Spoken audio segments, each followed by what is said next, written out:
وہ اپنے ان دشمنوں کو پابا زنجیر دیکھ کر بہت خوش ہوئے۔ پھر ان سب مجرموں کو میرے سواروں کی نگرانی میں کھنڈار پہنچا دیا گیا۔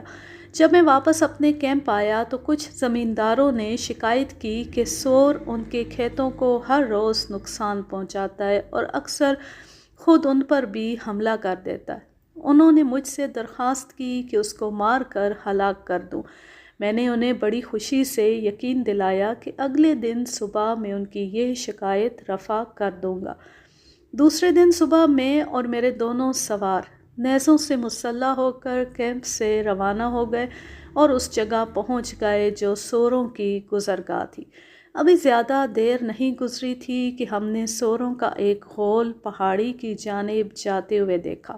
میں فوراً ان کے پیچھے دوڑ پڑا، لیکن اپنے سواروں کو ہدایت دینا بھول گیا جو کنجروں کا تعاقب کرنے کے تو عادی تھے مگر جنگلی سور کے مقابلے میں ناتجربے کار تھے۔ یہ دونوں سوار میرے پیچھے تو نہیں آئے بلکہ علیحدہ علیحدہ سور منتخب کر کے ان کے پیچھے دوڑنے لگے۔ ابھی اندھیرا ہی تھا اس لیے چیزیں صاف دکھائی نہیں دے رہی تھیں۔ میں نے جو سور منتخب کیا وہ نر تھا اور کم عمر ہونے کی وجہ سے بہت تیز دوڑتا تھا۔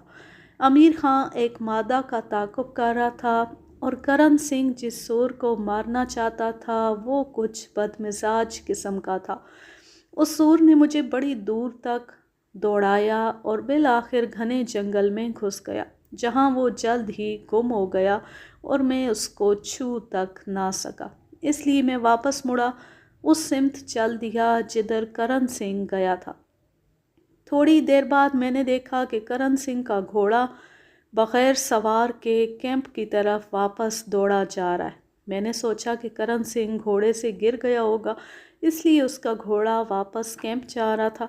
امیر خان کا شکار بھی اوجھل ہو گیا تو وہ بھی واپس لوٹا، لیکن جب اس نے کرن سنگھ کے گھوڑے کو بغیر سوار دوڑتے دیکھا تو اس کے پیچھے ہو لیا اور کیمپ جا کر اسے واپس لایا۔ میں کرن سنگھ کی تلاش میں روانہ ہوا اور جلد ہی ایک جگہ میں نے اسے زمین پر پڑا ہوا پایا اور وہ بدمعاش سور نہ صرف اس کو پھاڑ رہا تھا بلکہ اسے کھانا بھی شروع کر چکا تھا۔ یہ دیکھ کر مجھے بے حد غصہ آیا اور فوراً اس سور پر بدلہ لینے کی نیت سے جھپٹ پڑا۔ میں اس وقت غصے سے بھرا ہوا تھا اور اپنی تمام قوت جمع کر کے سور پر ایک پاگل آدمی کی طرح جا پڑا۔ سور بھی بے خبر نہیں تھا۔ مجھے آتا دیکھ کر وہ لپکا اور میرے گھوڑے کے سینے پر حملہ کیا۔ اس کے اس حملے سے بچنے کا کوئی وقت نہیں تھا اس لیے گھوڑا اپنے آگے کے پاؤں کھڑے کر کے اس نے سور کو چوٹ لگائی اور اسے زخمی کر دیا، لیکن اس نے سور کے حملے سے بچنے کا کوئی وقت نہیں تھا اس لیے گھوڑا اپنے آگے کے پاؤں کھڑا رہا اور سور نے اس کو زخمی کر دیا۔ اس نے گھوڑے کو کچھ اس طرح کاٹا کہ زین بند بھی کٹ گیا اور میں زین سمیت نیچے زمین پر آ پڑا۔ خوش قسمتی سے میں پاؤں کے بل زمین پر گرا۔ زین میرے آگے تھی اس لیے سور نے پہلے اسی پر حملہ کیا جس کی وجہ سے مجھے موقع مل گیا اور میں نے نیزہ اپنے دونوں ہاتھوں میں مضبوطی سے پکڑ کر پوری طاقت سے اس کے سینے میں پیوست کر دیا۔ وہ پھر بھی میری طرف ایک وحشیانہ غراہٹ کے ساتھ بڑھا، لیکن میرا نیزہ اس کے اندر کسی ہڈی پر جا لگا تھا اس لیے زیادہ اندر نہیں گیا اور اس طرح میں اس کو نیزے پر روکے رہا اور وہ میرے قریب نہ پہنچ سکا۔ اب سور کی غراہٹ پہلے سے تیز ہو گئی اور اس نے سانس کے ساتھ اتنے زور سے خون اگلنا شروع کر دیا کہ وہ خون سیدھا میرے چہرے پر پڑ رہا تھا جس کی وجہ سے میری آنکھیں تقریباً بند ہو گئی تھیں۔ کچھ دیر میں اسی طرح رہا اور پھر محسوس کیا کہ سور کی قوت زائل ہو رہی ہے، لیکن اس کا غصہ ابھی تک کم نہیں ہوا تھا۔ اس نے مجھ تک پہنچنے کی انتہائی کوشش کی، لیکن میں اپنے نیزے کے بانس کے دستے پر اسے روکے رہا، یہاں تک کہ سور جھکا اور ایک کلابازی کھا کر مردہ ہو گیا۔ میں خود بھی بالکل تھک چکا تھا، اور اگر سور تھوڑی دیر اور جمع رہتا تو وہ یقیناً مجھے مار گراتا۔ اب میں اس جگہ گیا جہاں کرن سنگھ زمین پر مردہ پڑا تھا۔ اس کے جسم پر سور نے کئی گہرے زخم ڈالے تھے اور پیٹ پر شگاف کی وجہ سے انتڑیاں باہر آ گئی تھیں، جن میں سے کچھ سور کھا چکا تھا۔ سور کے پچھلے پاؤں پر ایک چھوٹا سا زخم تھا، جس کا مطلب تھا کہ کرن سنگھ نے اس کو زخمی کیا تھا، جس کی وجہ سے سور اتنا غضبناک ہو گیا۔ میرا گھوڑا بھی میرے گرنے کے بعد بھاگ گیا تھا، اس لیے اب میں ان دونوں لاشوں کے ساتھ تنہا رہ گیا تھا۔ ابھی آدھا گھنٹہ بھی نہ گزرا تھا کہ میں نے امیر خان کو کرن سنگھ کا گھوڑا پکڑے ہماری تلاش میں پھرتے دیکھا۔ کئی مرتبہ چلا کر پکارنے کے بعد اس نے میری طرف دیکھا اور پھر اس جگہ پہنچا۔ جب اس نے اپنے ساتھی کو مردہ پڑے دیکھا تو بے حد رنجیدہ ہوا، لیکن اپنے دوست کے قاتل کو بھی مردہ دیکھ کر اسے کچھ تسلی ہوئی۔ اب اس کے سوا کوئی چارہ کار نہیں تھا کہ میں کرن سنگھ کے گھوڑے پر بیٹھ کر گاؤں جاؤں اور وہاں سے ان دونوں لاشوں کو کیمپ تک لانے کے لیے 2 اونٹ بھیج دوں تاکہ وہاں پر انہیں مناسب طریقے سے ٹھکانے لگایا جا سکے۔ امیر خان کے لیے سور کے تعاقب میں دوڑنے کا پہلا موقع تھا۔ میں تو سوچ بھی نہیں سکتا تھا کہ یہ گندی مخلوق اتنا نقصان پہنچا سکتی ہے۔ امیر خان نے قسم کھائی کہ جب بھی کوئی سور اسے نظر آیا تو وہ اپنے ساتھی کا بدلہ لے گا، اور مجھ سے التجا کی کہ اسے سور کشی کے لیے لے جاؤں۔ کیمپ کے آخری دن میں پھر گشت پر گیا۔ اس مرتبہ میرے ساتھ ایک تو امیر خان اور کرن سنگھ کی جگہ سمپت سنگھ تھا۔ ہم رامیشور گھاٹ کی طرف جا رہے تھے کہ میں نے جھاڑیوں میں سے ایک بوڑھے سور کو آتے دیکھا۔ غالباً وہ دوپہر کو قیلولہ کرنے گھاٹی کی جانب جا رہا تھا، لیکن خاموشی سے اپنی منزل پر جانے کے بجائے وہ ہمیں دیکھ کر ہم پر حملہ آور ہوا۔ سمپت سنگھ کو تو وہ نہ پکڑ سکا، لیکن امیر خان کو سامنے پا کر اس نے سیدھا اس پر حملہ کر دیا، اور قبل اس کے کہ وہ نیزہ مارے اس کے گھوڑے کی ٹانگوں کے بیچ میں گھس گیا اور اسے زخمی کر کے واپس جھاڑیوں میں غائب ہو گیا۔ اس اچانک حملے پر گھوڑا پچھلے پاؤں پر کھڑا ہو گیا، جس کی وجہ سے امیر خان گھوڑے سے زمین پر جا پڑا۔ پکا مسلمان ہونے کی وجہ سے وہ اس گندی مخلوق سے بری طرح نفرت کرتا تھا۔ اس نے سوروں کی پوری برادری کو سخت گالیاں دی، لیکن یہ گالیاں سننے سے پہلے ہی سور غائب ہو چکا تھا۔ بوڑھا امیر خان اور اس کا گھوڑا زیادہ زخمی نہیں ہوئے تھے، لیکن اس اچانک اور تشدد آمیز حملے سے پریشان ضرور ہو گئے تھے۔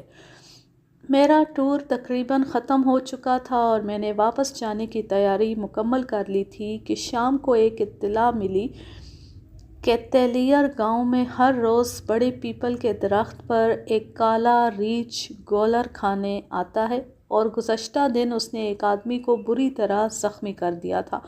دیہاتیوں نے مجھ سے التجا کی کہ میں انہیں اس تکلیف سے نجات دلاؤں۔ میرے لیے یہ بڑی ہیجان انگیز خبر تھی، اور ایک ریچھ سے مقابلے کا سوچ کر میرے جسم میں خوشی و جوش کی ایک لہر دوڑ گئی۔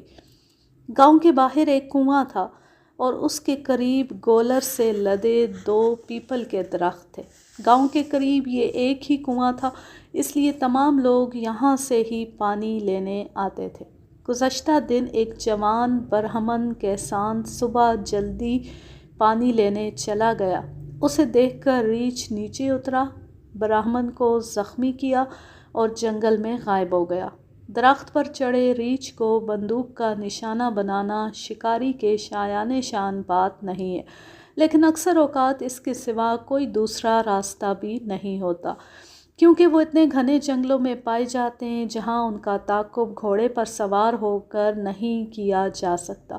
خوش قسمتی سے یہاں کنویں کے پاس 2 درختوں کے درمیان کھلا میدان تھا اور مجھے گھوڑا دوڑانے کا موقع مل سکتا تھا۔ مجھے یہ بھی معلوم تھا کہ ریچھ سور کے مقابلے میں بہت سست رفتار ہوتا ہے، اور اگر وہ مجھے درخت پر مل جائے تو اسے ہلاک کرنے کا پورا موقع مل سکتا ہے۔ میں نے خوشی سے اپنی روانگی ایک دن کے لیے ملتوی کر دی اور امیر خان سمپت سنگھ کو لے کر نیزوں سے مسلح ہو کر صبح 4 بجے ہی کیمپ سے گاؤں کی جانب روانہ ہو گیا۔ ہم جلد ہی گاؤں پہنچ گئے اور گاؤں میں کنویں کی مخالف سمت سے داخل ہوئے۔ میں نے وہاں آدھا گھنٹہ آرام کیا یہاں تک کہ اجالا ہونے لگا۔ اس اثناء میں نے سب کو کنویں کی جانب جانے کی ممانعت کر دی تھی۔ آسمان ابر آلود تھا اور ہلکی ہلکی بوندا باندی ہو رہی تھی۔ جب صبح ہو گئی تو میں آہستہ آہستہ درخت کی جانب ریچھ کی تلاش میں روانہ ہوا، لیکن قبل اس کے کہ میں اسے دیکھ پاؤں وہ ایک دھماکے سے زمین پر گرا۔ میں فوراً ہی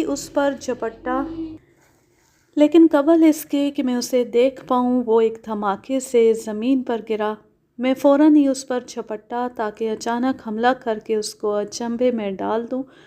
وہ ابھی 50 گز ہی گیا تھا کہ مجھے قریب دیکھ کر ایک دم سے رکا اور اپنے پچھلے پاؤں پر کھڑا ہو کر حملہ کرنے لگا، اور اسی وقت مجھے اپنا نیزہ اس کی بغل میں مارنے کا موقع مل گیا۔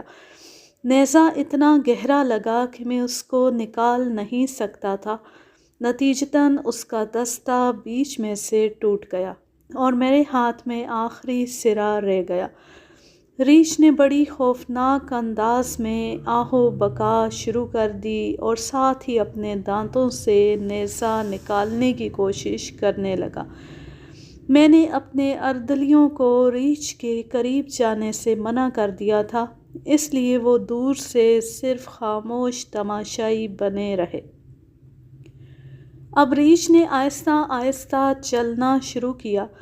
میں نے سمپت سنگھ سے نیزہ لیا اور ریچھ کی جانب بڑھنے لگا۔